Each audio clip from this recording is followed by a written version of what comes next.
kung saan man lugar itong si person B, napakaswerte naman ng mga tao doon sa lugar niya na palagi na is this one person, ito na lang 225. Kung halimbawa siya agent, one person nagpapalit sa kanya palagi o these are multiple people na tigpa 500 pag nag-bet. Sabi mo nga sa Mindanao, malakas mag-bet yung mga tao. Okay, kung yun talaga paniniwala mo, sabihin natin, sugarol mga taga Mindanao, galing sa iyo yun.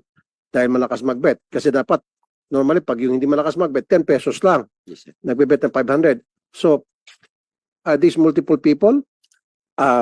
Lotto operator, who you call lotto agent, ano bang tawag doon sa Lotto agent po. lotto agent, no, yung may-ari nung tinatayaan. Yes po. So yung winner ng 225,000 in your area would rather trust the lotto agent with the ticket to claim the prize for the person. Mahirap papuntahan yung opisina nyo just for the winner to get it personally. Actually po, Senator, if I may, Mm. the main means of transportation po sa Butuan City is tricycle po. No, may mga maliliit lang na jeepney. At saka yung Lotto outlet niya po is located po around 15 kilometers po malayo. So hindi po ganun ka-accessible. So, ibig sabihin, Mm. si person B, lahat ng mga, pakilagay si person B, si person B, lahat ng mga nanalo sa 3D Pool sa Butuan, Yes. wala nanalo sa ibang lugar. Kasi, Ah, kasi binigay sa amin ng PCSO, puro person B. Hindi po namin Si person B saan nakatira to? sa Butuan City po. Okay. So, ibig sabihin, napakaswerte naman ang Butuan. Mukhang palaging 500,000 ang taya, 500 pesos versus 10 pesos. Kasi- Nag-guess niyo po? Kasi 200, para makuha niya yung 2025 winning, yung July, alam mo, yung first winner, he or she has to bet 500 pesos. So, ibig sabihin, dyan sa Butuan, lahat ng mga tao dyan, sa 3-digit game, ang binibet is 500 pesos. Ang lakas pala tumaya ng mga taga-Butuan. Kaya tinatamaan nila yung 2025 every time. So that's why I need that person here sa next hearing, Mr. Chair. Whoever this person is, paki-explain sa amin kung sino-sino yung mga tao na binibilhan niya para diretso lang tayo ng mga winning tickets na ang tinataya ay 500 pesos kaya tumama ng 225. Is this one person or many persons? At pala kung gano'n, itong mga taong ito, sobrang pagkasugarol. Kasi 10 pesos lang dapat ang bet mo sa isang ticket. Parang sigurado na silang lahat na sila'y mananalo. That's why they have to bet 500 pesos. Kasi kung ako, ba't ako magbebet ng 500? Eh, hindi nga ako sigurado. Tsambahan yan, kahit na 3-digit. So baka nabigyan siya ng tip. Walang iniwan niya sa weteng. Pag nabibigyan ng tip, tataya ng winning number, nanalo. May tip ba ito si person B o mga kliyente niya? Go ahead. Go ahead po. May I answer, Mr. Chair? Yes, sir. Actually, sa Mindanao po, ako, proud Mindanaoan din ako. Marami po talagang Ako rin po, taga sugarol. Mindanao din po Yes, ako. taga Sugarol.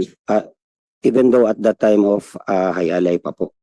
No? Malalakas po talaga. May mga tao po talaga, lalo na may mga, maski na may mga business, nagtataya ng laki-laki. Now, yung sinasabi niyo So sandali lang, sir. sir, So you mean to say, puro Mindanao lang, taga Mindanao lang, ang nananalo ng 225,000 at 500 pesos ang bet nila each ticket. Wala sa Luzon, wala sa Visayas. Kasi puro Mindanao lang nakita ko eh. ang Wala ko nakikita nabibis sa ko lang, ibang sir, sa area ko po, yung sa betting Kaya public. paki-explain, PCSO, bakit Mindanao lang, ano po yung sa inyo, Agusan? Bakit Butuan. sa Butuan lamang, ang merong multiple winners or nagbebet ng 500,000 ay 500 pesos at nanalo ng 225,000 each time. Bakit wala sa ibang lugar?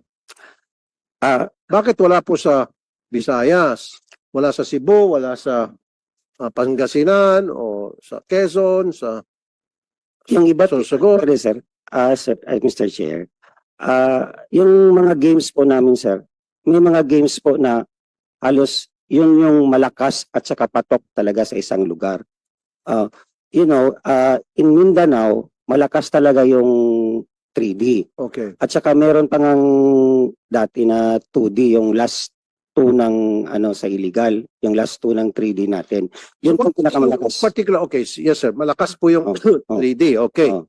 accepted, understood. Kung saan man lugar itong si person B, napakaswerte naman ng mga tao doon sa lugar niya na palagi na is this one person, ito na lang 225, kung halimbawa siya agent, one person nagpapalit sa kanya palagi o these are multiple people na tigpa 500 pag nagbet. Sabi mo nga sa Mindanao, malakas magbet yung mga tao. Okay, kung yun talaga paniniwala mo, sabihin natin, sugarol mga taga Mindanao, galing sa iyo yun. Dahil malakas magbet. Kasi dapat, normally, pag yung hindi malakas magbet, 10 pesos lang. Yes, sir. Nagbebet ng 500. So, are these multiple people? Pan-interview po sa agent ako, yes po, hindi lang po isa. Pero paminsan, ayun po ang sabi niya. Kasi siya yung So, nag-claim so, sa pa ang puso. hawak niya? An Ah. area? Sa Butuan City po. Okay. So, ibig sabihin, lahat ng mga suki niya, malalakas magbet. Hindi po lahat, sir. May mga malalakas lang Kaya malakas nga yung Meron. magbet. 500 nga. Meron Hindi na dinidisregard ng 10 pesos. Wala yan. Maliit lang panalo ko dyan. Maliit. Sinasagad, 500. Yes po. Bakit 500 ang binibet niya? Kasi po, yung 500, yun yung pinaka-convenient na taya per combination, sir. Yun yung pinaka-convenient na taya na makaka-claim ka below 300,000. 225,000 po yung panalo ng 500. Pwede namang 550, 600, pero hindi po siya convenient sa currency natin. Medyo brutal po.